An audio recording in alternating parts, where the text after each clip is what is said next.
Why does your scanner show the P0253 engine code?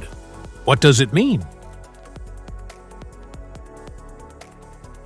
P0253 is a diagnostic trouble code for injection pump fuel metering control low.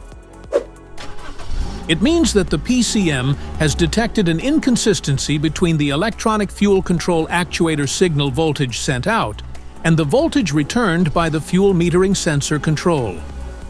Under this circumstance, short-distance driving is permitted, but your vehicle should be repaired as soon as possible.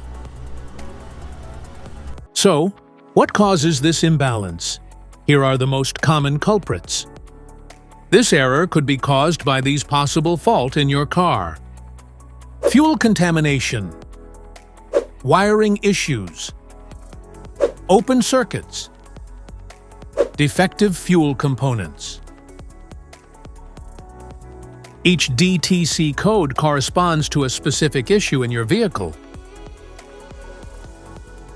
This engine code is typically applied to all diesel-fueled OBD2 equipped engines, included Ford, Chevy, GMC, Ram, but shows up more often in certain Mercedes-Benz and VW vehicles. If you want to fix this error code, let us know in the comments section. We will definitely make the video on your demand. If you like this video, don't forget to subscribe to our channel. Thanks for watching.